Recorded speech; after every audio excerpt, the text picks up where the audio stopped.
حاضرین اکرام، اللہ کا بہت بڑا احسان ہے کہ اللہ رب العالمین نے ہمیں رمضان جیسا عظیم الشان مہینہ عطا فرمایا اور اس رمضان میں ہمیں عبادتیں کرنے کی توفیق بھی عنایت فرمائی، فللہ الحمد والمنہ۔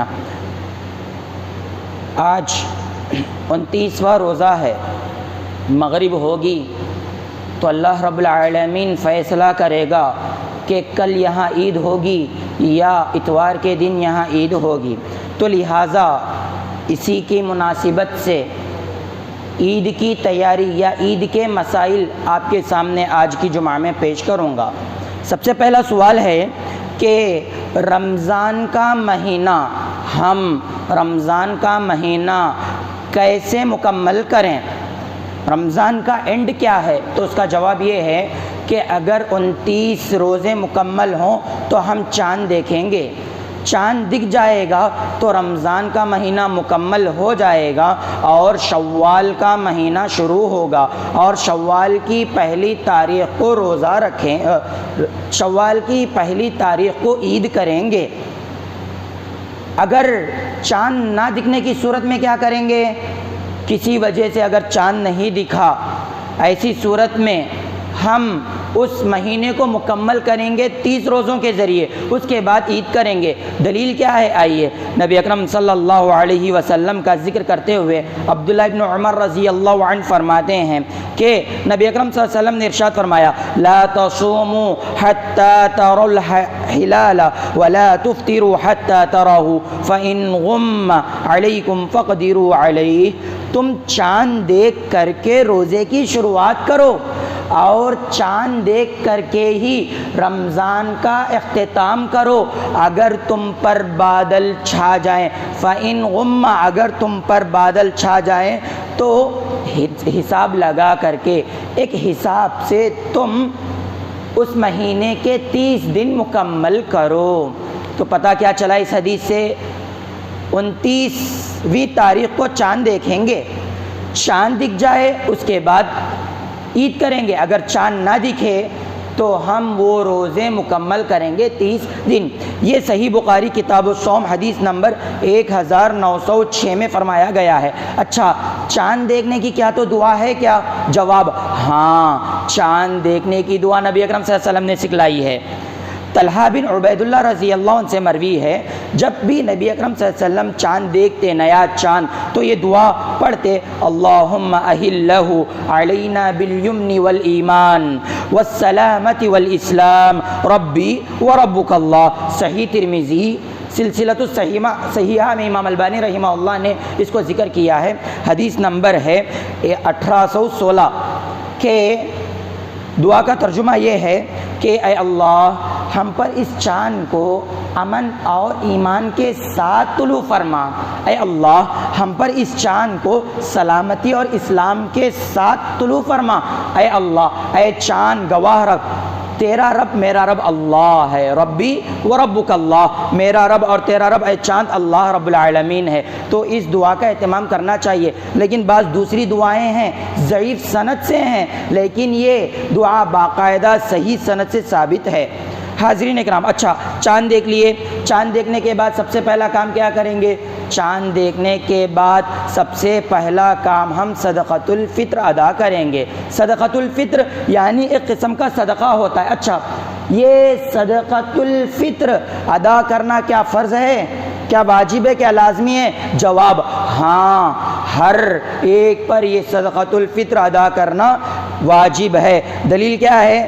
آئیے عبداللہ بن عمر رضی اللہ عنہ فرماتے ہیں کہ قال فرض رسول اللہ صلی اللہ علیہ وسلم زکاة الفطر صاعا من تمر او صاعا من شعیر علی العبد والحر والذکر والانثى والصغیر والکبیر من المسلمین۔ فرماتے ہیں نبی اکرم صلی اللہ علیہ وسلم نے 1 صاع کھجور اور یا 1 صاع شعیر جو فرض کیا ہے مردوں پر، عورتوں پر، آزاد لوگوں پر، غلاموں پر، بچوں پر، بوڑھوں پر، جو مسلمانوں میں سے ہو۔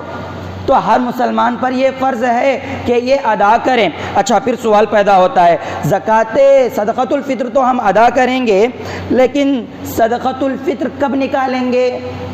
کب نکالنا چاہیے صدقۃ الفطر؟ اس کا جواب یہ ہے کہ صدقۃ الفطر چاند دیکھنے کے بعد سے عید کا جانے سے پہلے تک نکالیں گے۔ کب؟ چاند دیکھ لیے نا، چاند دیکھ لیے، دعا پڑھ لیے، صدقۃ الفطر ادا کرنا معلوم ہو گیا، چاند دیکھنے کے بعد صدقۃ الفطر عیدگاہ جانے سے پہلے دے دیں گے۔ کیا دلیل ہے؟ اچھا، یہ جو ہر ایک پر فرض ہے نا، اس کا حوالہ ہے صحیح بخاری کتاب الزکوٰۃ حدیث نمبر 1503۔ اب ہر ایک پر واجب ہے، مسئلہ حل، کب نکالیں گے؟ نبی اکرم صلی اللہ علیہ وسلم نے فرمایا وَأَمَرَ بِهَا، عبداللہ بن عمر کہتے ہیں وَأَمَرَ بِهَا أَن تُؤَدَّيَ قَبْلَ خُرُوجِ النَّاسِ إِلَى الصَّلَاةِ، نبی اکرم صلی اللہ علیہ وسلم نے ہمیں حکم دیا کہ عیدگاہ جانے سے پہلے لوگوں کے عیدگاہ نکلنے سے پہلے تم اس کو ادا کر دو، چاند دیکھنے کے بعد کا مسئلہ ہے۔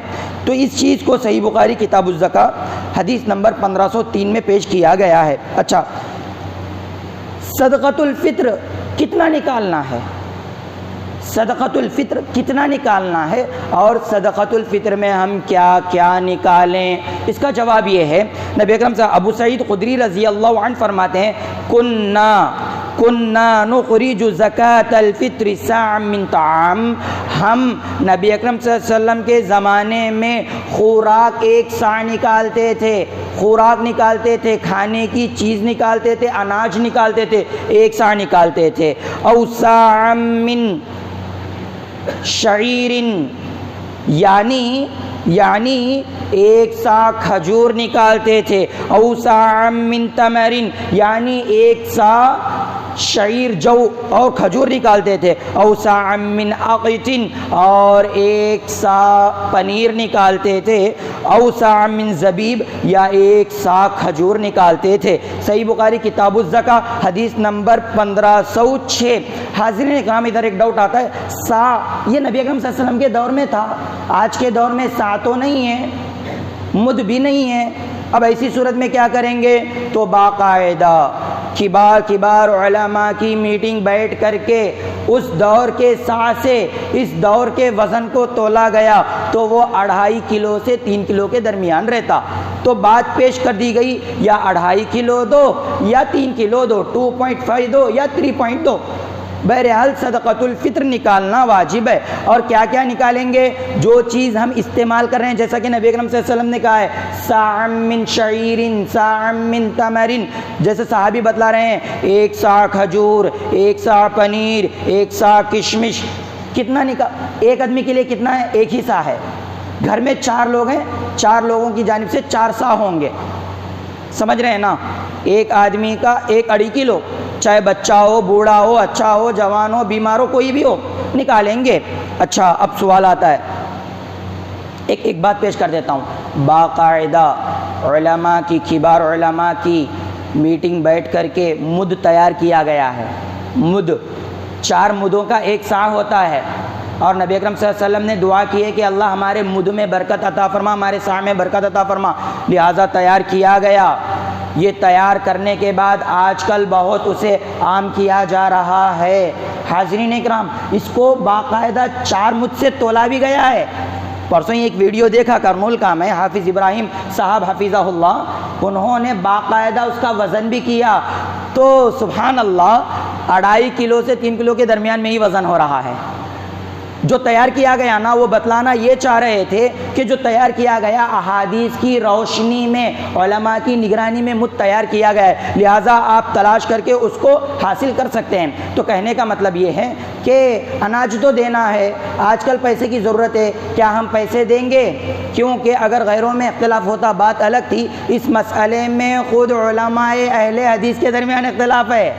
بہت سے علماء اکرام نے کہا کہ باقاعدہ پیسے بھی دے سکتے ہیں، لیکن اکثر علماء اکرام نے یہ بات کہی ہے کہ نہیں، اور لجنہ الدائمہ کا فتویٰ نکلا ہے کہ صدقۃ الفطر میں باقاعدہ اناج ہی دیا جائے گا، پیسے نہیں دیے جائیں گے، فتویٰ نکلا ہے۔ اور لجنہ الدائمہ یہ وہ لجنہ ہے، یہ وہ کمیٹی ہے جس میں پورے سعودی عرب کے بڑے بڑے علماء اکرام رہتے ہیں، ہندوستان کے نہیں، ٹوٹل سعودی عربیہ کے بڑے بڑے پائے کے علماء کرام رہتے ہیں، انہوں نے یہ مل کر کے فتویٰ نکالا ہے کہ فطرہ باقاعدہ جو صدقۃ الفطر دیں گے نا وہ اناج دیں گے۔ اور جو لوگ بات کرتے ہیں نا پیسے کی، وہ اس لیے کرتے ہیں کہ بھائی سامنے والے کو پیسے کی سخت ضرورت رہتی، اناج دیے تو کیا کریں گے۔ تو حاضرین اکرام، زیادہ سے زیادہ کتنا دیں گے؟ 1 سا کے 300 دیں گے، 200 دیں گے۔ اگر چاول لا رہے ہیں تو ایک صاحب سوال کرے، بات بڑی ہو رہی ہے میں مختصر کر دیتا ہوں، ایک صاحب سوال کرے، میں جو ہے نا چاول کھاتا ہوں اسٹور کے، اسٹور کا چاول کلو 1 روپے کو ملتا ہے، سوچنے کی رونے کی بات ہے، کیا میں فطرے میں 3-4 روپے دے سکتا ہوں؟ استغفر اللہ واتوب الیہ، یہ مسلمانوں کی حالت ہے۔ حاضرین اکرام، کہنے کا مطلب یہ ہے کہ پیسے نہیں دیے جائیں گے، اگر صحیح طریقے سے سنت پر عمل کرنا چاہتے ہیں، چاند دیکھنے کے بعد عید سے پہلے صدقۃ الفطر ادا کریں اور باقاعدگی کے ساتھ صدقۃ الفطر میں اناج دیں، چاول، گیہوں، جوار، آٹا بھی نہیں، یہ جس شکل میں ہمیں ملتا ہے اسی شکل میں دیا جائے گا، کیونکہ نبی اکرم صلی اللہ علیہ وسلم نے اناج کا نام لیا، حالانکہ آٹا بھی آپ صلی اللہ علیہ وسلم کے دور میں تھا، پیسے بھی آپ صلی اللہ علیہ وسلم کے دور میں تھے، آٹے کی بھی صحابہ کو ضرورت تھی اور پیسے کی بھی ضرورت تھی، لیکن نبی اکرم صلی اللہ علیہ وسلم نے صرف اناج دیا، لہٰذا ہم وہی دیں گے۔ حاضرین اکرام، پیسے نکال نہیں سکتے، اگر کوئی نکال رہا ہے تو ہم اس سے گزارش کرتے ہیں سنت پر مکمل طریقے سے عمل کرنے کی کوشش کریں۔ اب اس کے بعد سوال پیدا ہوتا ہے، یہ پورے رمضان کے بعد صدقۃ الفطر ادا کرو بولے نا، کیا وجہ ہے، کیا ہے اس کے پیچھے، مقصد کیا ہے، اور ہم یہ صدقۃ الفطر کس کو دیں، کس صاحب کو ہم یہ صدقۃ الفطر ادا کریں؟ تو اس کا جواب یہ ہے، عبداللہ بن عباس رضی اللہ عنہ سے مروی ہے، قال رسول اللہ صلی اللہ علیہ وسلم زکاة الفطر طہرۃ للصائم من اللغو والرفث وطعمۃ للمساکین۔ عبداللہ ابن عباس فرماتے ہیں کہ نبی اکرم صلی اللہ علیہ وسلم نے فرمایا صدقۃ الفطر دینے کا مقصد یہ ہے کہ روزے دار کی روزے میں جو لہو و لعیب ہو گئے ہیں، جانے انجانے میں غلطیاں ہو گئی ہیں، اللہ اس کو معاف کر دے، کفارہ ہے، یہ روزہ ہے، انسان ہونے کے ناطے غلطی ہوتی ہے، کوئی اونچ نیچ ہو جائے گی، لہٰذا اس صدقۃ الفطر کے ذریعے روزے دار کی ان غلطیوں کو معاف کرنا، اس کا یہ کفارہ کرنا، یہ پہلا مقصد ہے۔ دوسرا مقصد ہے وَطُعْمَةٌ لِّلْمَسَاكِينَ، مسکینوں کے لیے، مسکینوں کے لیے یہ کھانے کا سبب بنے، اطمینان کا سبب بنے، مسکین کہا گیا ہے۔ اکثر علماء اکرام نے ایک حدیث کے سلسلے میں، جس حدیث کو میں نوٹ نہیں کیا، اس کے سلسلے میں کہا کہ جو زکوٰۃ کے مستحق ہیں 8 قسم کے لوگ، ان لوگوں میں سے کسی کو بھی صدقۃ الفطر دے سکتے ہیں، لیکن اقرب علی السنہ یہ ہے کہ مسکین کو ہم تلاش کریں گے، غریب جس کے پاس چاول نہ ہو، جس کے پاس کچھ اناج نہ ہو، باقاعدہ ہم اس کو تلاش کر کے اس تک پہنچائیں گے۔ حاضرین اکرام، یہ ابن ماجہ میں یہ حدیث مذکور ہے، امام البانی رحمہ اللہ نے صحیح الجامع میں اس کا ذکر کیا ہے، حدیث نمبر 3570 ہے۔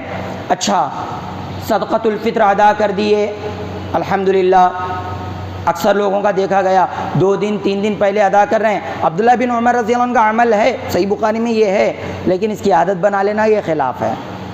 عبداللہ بن عمر رضی اللہ عنہ کئی مصلحتوں کو، مسائل کو سامنے رکھ کے عمل کرتے تھے۔ ادھر مجبوری میں ایک جگہ آیا ہے کہ باقاعدہ مجبوری میں، مطلب کہیں سفر پر جا رہے ہیں، ایسی صورت میں باقاعدہ 2 دن پہلے یا 1 دن پہلے دے سکتے ہیں، لیکن 10 15 دن پہلے دینا یہ خلاف سنت ہے، سنت سے ثابت نہیں ہے۔ سنت سے یہی ثابت ہے کہ چاند دیکھنے کے بعد دیا جائے، اگر کوئی کسی وجہ سے دینا بھی چاہتا ہے 1 دن 2 دن کا اس کو موقع ہے، اس سے زیادہ نہیں ہے۔ حاضرین اکرام، اب ہم دے دیے، صدقۃ الفطر کا بھی کام ہو گیا، فجر کی نماز پڑھے، عیدگاہ کے لیے جانا، تو کیا کوئی مٹھائی کھانا ضروری ہے؟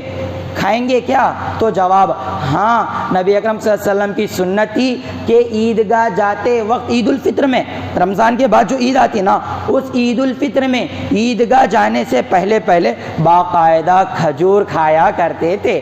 دلیل کیا ہے؟ انس بن مالک رضی اللہ عنہ سے مروی ہے، فرماتے ہیں کان رسول اللہ صلی اللہ علیہ وسلم لا یغدو یوم الفطر حتی یأکل تمرات ویأکلہن وطرا۔ نبی اکرم صلی اللہ علیہ وسلم عیدگاہ جانے سے پہلے کھجور کھاتے تھے، اور وہ کھجور طاقت میں کھاتے تھے، بیسی سنکھیا میں کھاتے تھے، یعنی 1 3 5 7 9 11 13 بہرحال وطر میں کھاتے تھے، طاق کھاتے تھے۔ تو ہمیں بھی چاہیے کہ باقاعدہ عید کی فجر کی نماز کے بعد عیدگاہ جانے سے پہلے کیا کریں گے؟ کھجور کا استعمال کریں گے، کیونکہ یہ سنت ہے۔ اور یہ حدیث کس میں پائی جاتی ہے؟ صحیح بخاری کتاب العیدین حدیث نمبر 950 پر 3، اس میں یہ حدیث مذکور ہے، انس بن مالک رضی اللہ عنہ مروی ہے۔ اچھا، چاند دیکھ لیے تو کیا تکبیر کہیں گے؟ تو ہاں، عید الفطر کے دن جیسے بھی ہم چاند دیکھ لیں گے، چاند دیکھنے سے لے کر کے عیدگاہ میں نماز کے ختم ہونے تک تکبیر کہتے رہیں گے، چاہے گھر میں کہیں، چاہے بازار میں کہیں، چاہے مسجد میں کہیں، الگ الگ پورا اجماع بنا کر کے ایک صاحب پڑھاتے ہیں، پورے پڑھنا یہ غلط ہے۔ ایک صاحب پڑھاتے ہیں، جیسا اسکول میں بچوں کو پڑھایا جاتا نا، ایک جنا پڑھایا تو سب پڑھتے ہیں، ایسا پڑھنا غلط ہے۔ اپنے طور پر ہر کوئی اپنے اپنے طریقے سے پڑھے گا، جی اپنے اپنے طریقے سے پڑھے گا۔ تکبیرات، اچھا اس کی دلیل کیا ہے کہ تکبیرات پڑھیں گے؟ سب سے پہلے سورہ بقرہ سورہ نمبر 2 آیت نمبر 185، اللہ رب العالمین ارشاد فرماتے ہیں وَلِتُكْمِلُوا الْعِدَّةَ وَلِتُكَبِّرُوا اللَّهَ، جب تم رمضان کے دن مکمل کر لو، رمضان کے دن مکمل ہو جائیں، وَلِتُكَبِّرُوا اللَّهَ، اللہ رب العالمین کی تکبیر بیان کرو، اللہ رب العالمین کی بڑائی بیان کرو۔ کبر یکبر تکبیرا، تکبیر کہنا، اللہ اکبر کہنا۔ اچھا، کیا یہ تکبیر ہم اپنی جانب سے کہیں گے؟ نہیں، یہ تکبیر کرنا بھی نبی اکرم صلی اللہ علیہ وسلم سکھلا دیے۔ اس کے صحیح حدیث سے ثابت جملے یہ ہیں اللہ اکبر، اللہ اکبر، لا الہ الا اللہ، واللہ اکبر، اللہ اکبر، وللہ الحمد۔ یہ تکبیر کے جملے کہاں ہیں؟ یہ تکبیر کے جملے ابن ابی شیبہ میں ہیں، ابن ابی شیبہ میں ہیں، ارواء الغلیل میں مذکور ہے۔ امام البانی رحمہ اللہ نے ان الفاظ کے جملوں، یہ جو الفاظ ہیں اس کو صحیح قرار دیا ہے۔ حاضرین اکرام، تکبیر بھی کہہ رہے ہیں الحمدللہ۔ اب عید کا وقت آ گیا، اب عید کا وقت آ گیا تو نماز کیا ٹائم پر پڑھیں؟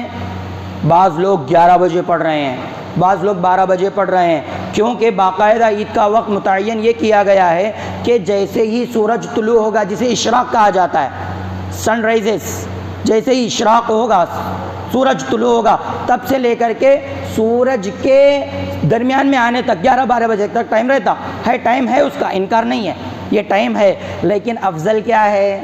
آپ کا ہمارا مسئلہ کیا ہے معلوم؟ ہم افضل کو دیکھتے ہیں، ہم نبی کی سنت کو دیکھتے ہیں، ہم کوشش یہی کرتے ہیں اور کوشش یہی کریں گے اور کوشش یہی کرتے رہیں گے کہ ہمارا عمل تھوڑا ہی صحیح نبی اکرم صلی اللہ علیہ وسلم کے عمل سے میچ تو ہو جائے۔ اچھا، اب یہ عید کا وقت کیا ہے؟ آئیے حدیث دیکھتے ہیں، سنن ابن ماجہ کی حدیث ہے، صحیح امام البانی رحمہ اللہ نے صحیح قرار دیا ہے، حدیث نمبر 1005 ہے۔ عبداللہ بن بسر رضی اللہ عنہ عید کے دن لوگوں کے ساتھ عیدگاہ گئے، جو امام آنے، یہ صحابی ہیں، دیکھو عبداللہ بن بسر رضی اللہ عنہ صحابی ہیں، لوگوں کے ساتھ عیدگاہ گئے، امام صاحب آنے میں بہت تاخیر کر دیے۔ پوری نماز ہونے کرنے کے بعد عبداللہ بن بسر رضی اللہ عنہ نے فرمایا ان سے انا کنا قد فرغنا ساعتنا هذه وذلك حين التسبیح، کہ اے بندے اتنی تاخیر کرتے ہو، تم جس ٹائم میں آئے ہو نا، اب تک ہماری نماز بھی مکمل ہو گئی رہتی تھی۔ سبحان اللہ، ہم عید کی نماز مکمل کر لیے تھے، تو اب اشراق کا آپ وقت لگا لیں، آج صبح ہی دیکھا ہمیں 6 سے 6:15 کے درمیان میں آ رہا ہے، تو لہٰذا کوشش کریں کہ جب اشراق کا وقت شروع ہو رہا ہو نا، اس میں جلدی کریں تاکہ نبی اکرم صلی اللہ علیہ وسلم کی سنت سے ہمارا عمل بھی قریب قریب ہو جائے۔ حاضرین اکرام، یہ حدیث سنن ابن ماجہ میں پیش کی گئی، امام البانی رحمہ اللہ نے صحیح کہا ہے، اور اس حدیث کا نمبر ہے 1005۔ اچھا، اب عیدگاہ بھی آ گئے، سنت کے مطابق عید بھی پڑھ لیے، چلو بھائی اللہ کا بہت بڑا فضل ہے کہ اللہ رب العالمین نے ہمیں عید کی نماز عطا فرمائی۔ اب ہمیں عید کو آ رہے نا جا رہے نا، یہ آنے جانے کا مسئلہ کیا ہو؟ دیکھو نبی اکرم صلی اللہ علیہ وسلم کہاں تک سکھا رہے ہیں، عید کو آئیں گے تو ایک راستے سے اور جائیں گے تو دوسرے راستے سے، راستہ تبدیل کر لیں گے۔ اگر ایسا عید کے لیے اگر ہم آئے جائیں گے ایسا، اگر ایسا عید کے لیے ہم آئے مسجد کی طرف سے عید کے لیے آئے تو جائیں گے پارک کے ٹینکی کی طرف سے، مطلب ایک طریقے سے میں بتلایا ہوں۔ تو اس کی دلیل کیا ہے؟ واقعی کیا نبی اکرم صلی اللہ علیہ وسلم ایسا کرے؟ نہیں، یہ خود آپ اپنی طرف سے بول رہے ہیں۔ نہیں، نبی اکرم صلی اللہ علیہ وسلم نے اس کے بارے میں ارشاد فرمایا ہے۔ کیا دلیل کیا ہے؟ نبی اکرم جابر بن عبداللہ رضی اللہ عنہ فرماتے ہیں، کان النبی صلی اللہ علیہ وسلم اذا کان یوم العید خالف الطریق، نبی اکرم صلی اللہ علیہ وسلم جب عید کا دن ہوتا تو راستے کی مخالفت کرتے، یعنی راستے میں اپوزٹ کرتے، ایک راستے سے آتے تو ایک راستے سے جاتے۔ راستے کا مخالفت کرنا یہی ہے، ایک راستے سے آتے ایک راستے سے جاتے۔ اس کو کس نے بیان کیا ہے؟ اس کو امام بخاری رحمہ اللہ نے اپنی صحیح بخاری میں کتاب العیدین میں پیش کیا ہے، حدیث نمبر ہے 986 980 پر 6۔ حاضرین اکرام، اچھا ایک اہم مسئلہ ہے، بہت سے ہمارے بھائی لوگ خواتین کو عیدگاہ آنے سے روکتے ہیں اور کہتے ہیں کہ عیدگاہ نہیں جائیں گے، فتنے ہوتے ہیں وغیرہ وغیرہ۔ چلو ان کا ایک ذہن ہے، لیکن ہم جو ہے نا انسانوں کے ذہن کو نہیں لیتے، بلکہ نبی اکرم اور صحابہ اکرام رضی اللہ عنہم ان کی زندگیوں کو اور نبی اکرم صلی اللہ علیہ وسلم کی احادیث کو لیتے ہیں۔ فرماتے ہیں کہ حفصہ بنت سیرین رضی اللہ عنہ کا پورا واقعہ ہے، اس واقعے میں نبی اکرم صلی اللہ علیہ وسلم سے سوال کیا گیا کہ اللہ کے رسول صلی اللہ علیہ وسلم، ایک دو شیزہ ہے، اس کے پاس چادر نہیں ہے، تو کیا وہ اپنے گھر میں رہ سکتی ہے عید کے دن؟ نبی اکرم صلی اللہ علیہ وسلم نے ارشاد فرمایا، لِتُلْبِسْهَا صَاحِبَتُهَا مِنْ جِلْبَابِهَا، اچھا اس کے پاس چادر نہیں ہے اوڑھنے کے لیے، اس کے پاس جلباب نہیں ہے، تو اس کی سہیلی کو چاہیے کہ وہ اپنا جلباب اس کے ساتھ شیئر کرے اور وہ دونوں مل کر کے عیدگاہ آئیں۔ دیکھیے جلباب نہیں۔ ایک اور حدیث میں باقاعدہ پیش کیا گیا ہے کہ حائضہ عورتیں، ماہواری میں جو خواتین رہتی ہیں، باقاعدہ وہ عورتیں عیدگاہ حاضر ہوں گی، بس وہ نماز ادا نہیں کریں گی، لیکن وَلْيَشْهَدْنَ الْخَيْرَ وَدَعْوَةَ الْمُؤْمِنِينَ، وہ خیر میں، عید کے دن جو خیر رہتا اس میں بھی شامل ہوں گی اور مومنوں کی دعا میں بھی یہ شامل ہوں گی۔ تو اس سے کیا پتہ چلا؟ گھر کے چھوٹے بڑے جن کے پاس قوت ہو، بھائی آنے کی طاقت ہو، جیسے اب کوئی بڑی عمر کے رہتے ہیں چل نہیں سکتے تو ظلم کرنے کی ضرورت نہیں، اگر وہ آنا چاہیں تو آ سکتے، وگرنہ ہر کوئی عیدگاہ حاضر ہوں گے، عیدگاہ میں عید کی نماز پڑھیں گے، سنت کے مطابق پڑھیں گے۔ اچھا، لاسٹ بار بھی ایک مسئلہ اٹھایا گیا تھا، یہ آخری بات ہے، اس کے بعد میری بات ختم کر دیتا ہوں۔ اب عید کے دن اجتماعی دعا چل رہی ہے نا، آپ پچھلی بار کہا تھا اجتماعی کا دعا کرنا یہ غلط ہے، مناسب نہیں ہے، درست نہیں ہے۔ اب آپ نے حدیث پیش کی ہے دعوت المؤمنین، عورتوں کو چاہیے کہ مومنوں کی دعاؤں میں شامل ہو۔ اس کا مطلب ہے کہ امام صاحب دعا کریں گے سب آمین آمین کہیں گے نا، بات ایسے سمجھ میں آ رہی نا؟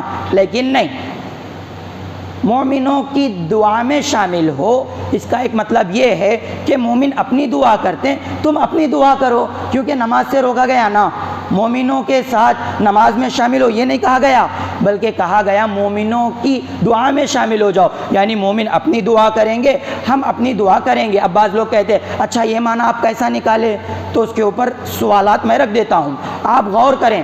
نبی اکرم صلی اللہ علیہ وسلم نے وطر کی دعا سکھلائی، نبی اکرم صلی اللہ علیہ وسلم نے نماز استسقاء کی دعا سکھلائی، نبی اکرم صلی اللہ علیہ وسلم مسجد میں آنے جانے کی دعا سکھلائے، نبی اکرم صلی اللہ علیہ وسلم گھر میں داخل ہونے اور باہر نکلنے کی دعا سکھلائے، نبی اکرم صلی اللہ علیہ وسلم ہر اعتبار کی، یہاں تک کہ شب زفاف، یعنی اگر کوئی شخص اپنی زوجہ کے پاس جاتا ہے، بیوی محترمہ کے پاس جاتا ہے، تب کیا دعا پڑھے، نبی اکرم صلی اللہ علیہ وسلم وہ بھی سکھلائے۔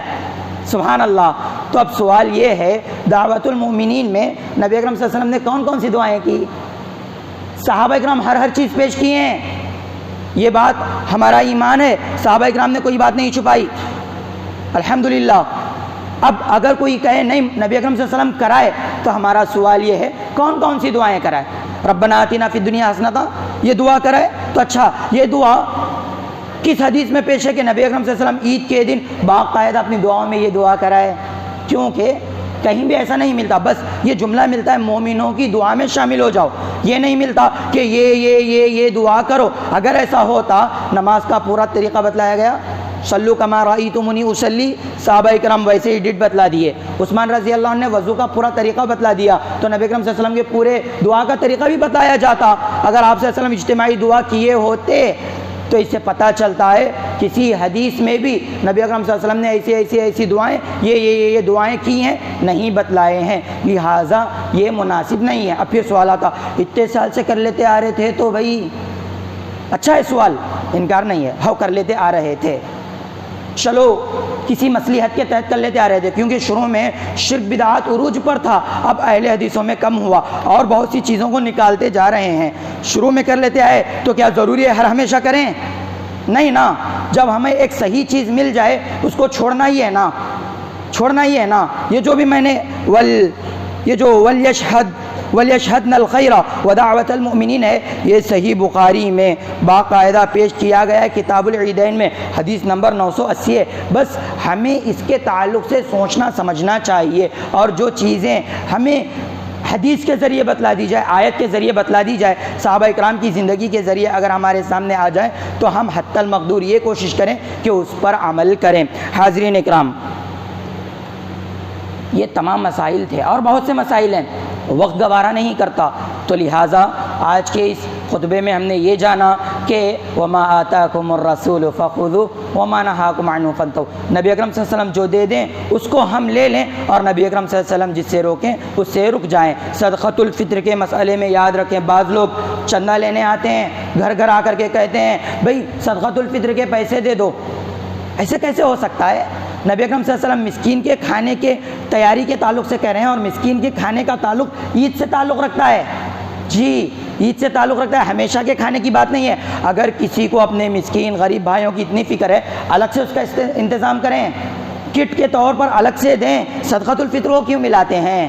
شادی میں لاکھوں روپے خرچ کرنے آتا، یہاں سنت کی بات آئی تو 500 200 300 میں ہلکا نپٹانا چاہ رہے ہیں، یہ غلط ہے۔ آخر میں اللہ سے یہی دعا کرتا ہوں کہ اللہ ہمیں حق سن کر اس پر عمل کرنے والا بنا، اللہ ہمیں صحیح معنوں میں حدیث کی روشنی میں عمل کرنے والا بنا، آمین۔ وآخر دعوانا الحمد للہ رب العالمین۔ اما بعد ان اللہ وملائکتہ یصلون علی النبی یا ایھا الذین آمنوا صلوا علیہ وسلموا تسلیما، اللہم صل علی محمد وعلی آل محمد كما صليت على إبراهيم وعلى آل إبراهيم إنك حميد مجيد، اللهم بارك على محمد وعلى آل محمد كما باركت على إبراهيم وعلى آل إبراهيم إنك حميد مجيد۔